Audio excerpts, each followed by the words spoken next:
Got it. Well, Drew, that's exactly how you drew that game up, I'm sure. Just overall, competing with the ebbs and the flows, the ball movement was really nice. You guys were getting shots in pockets, even though they weren't necessarily dropping all the time. Just overall takeaways from this one are what to you? Yeah, I thought we had some good balance. I thought we had some makeable shots that we missed. But when you're getting good shots and the ball movement is good, you can't complain about that. Like Jimmy Williams with the looks he had, he's gonna make those. Well, majority of the nights he's gonna make those open ones.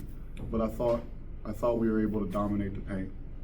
I thought we did a good job finding John early in the game and establishing him in there, and he really set a tone. And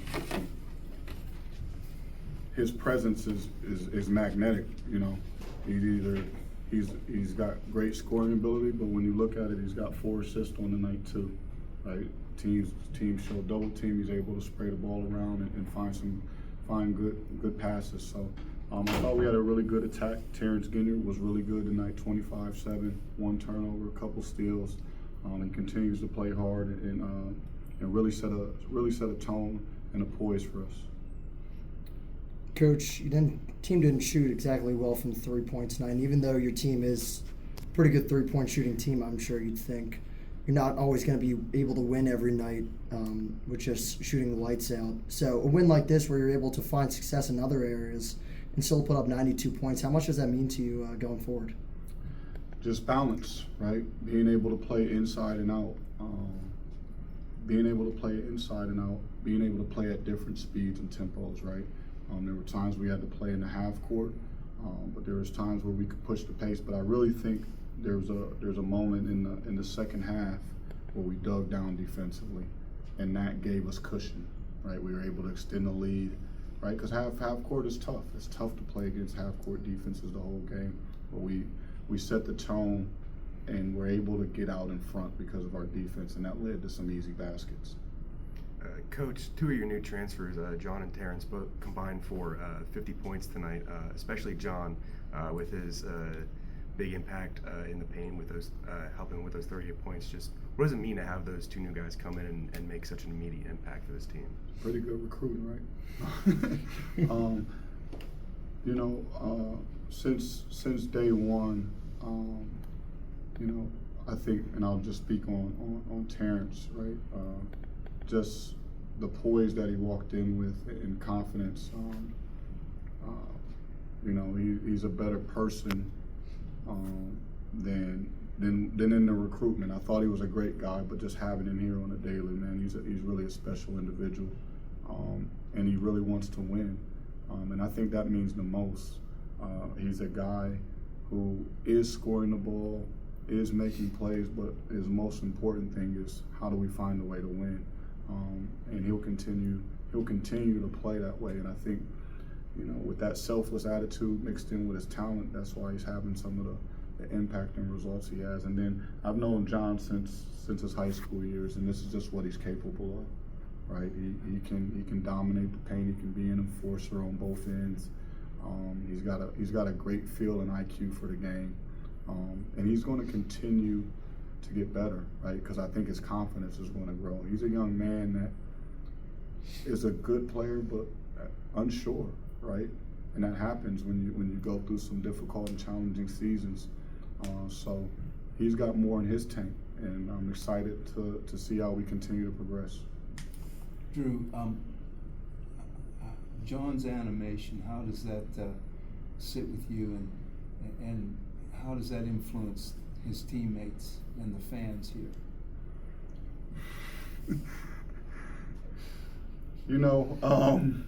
There's points in time where the animation is good, but when the other team is running the ball back up the court, we gotta choose our battles a little bit better. But we want to excite the crowd. We want to feed off of their energy, and it goes both ways. The crowd is looking to feed off the energy of the players, and I'm okay with it as long as we get defensive stops. If we're allowing teams to get layups as soon as they take the ball out the net, then we have a issue on our hands. So you probably see me jumping up and down a couple times tonight. Listen, this is our home court, and we want to make it very, very challenging for opponents to feel comfortable here. So if he needs to get the crowd into the game, then I'm going to let him do it as long as we get stops. Coach, Alex Williams, 10 minutes. First game, he played basically garbage time. This time, he played him when the game was basically. No such thing as garbage time, but go ahead and finish. Played within doubt. And there was a stretch in early second half where you played him extended minutes. Was it mainly just because of the foul issues that Dixon that Joyce has, or did you see something that allowed you just to keep him on the floor during that time? Yeah. I mean, there's part foul situation, and that just happens, right? And he stepped up, right? He stepped up. He provided energy, but he had a good segment in the first half as well. And I thought he's in that run. He's in that run where we start to push away. And I thought he played some good basketball. He ran the floor hard. He defended. He rebounded. Got us some extra possessions as well. And like I said, I don't roll with garbage time because I'm observing every minute, right?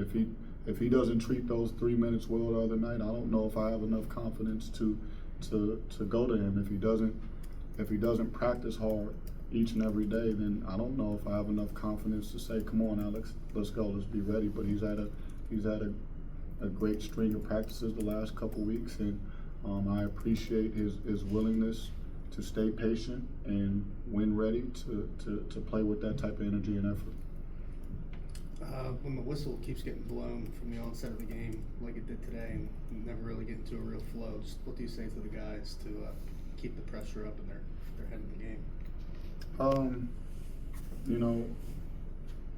I think both teams were shooting a lot of free throws. It's our agenda. We want to draw fouls on the opposing team. I don't want to be fouling like the way we did, but the whistle's going to be the whistle. That's how that crew decided to call the game, and I guess we were both hacking. I think both coaches will go back and probably look at this and figure out some ways to be more solid and disciplined defensively. Definitely for us, because I think that's a big segment of allowing them to stay within the game and not being able to extend that lead. Drew, there were some big dunks by Dixon and Hughley in the second half. I mean, you were talking about the fans' impact earlier. I mean, when you heard that crowd start almost exploding in the Cooper Fieldhouse, I mean, how do you think that impact might have helped light a fire under the team when things were staying close for the longest time?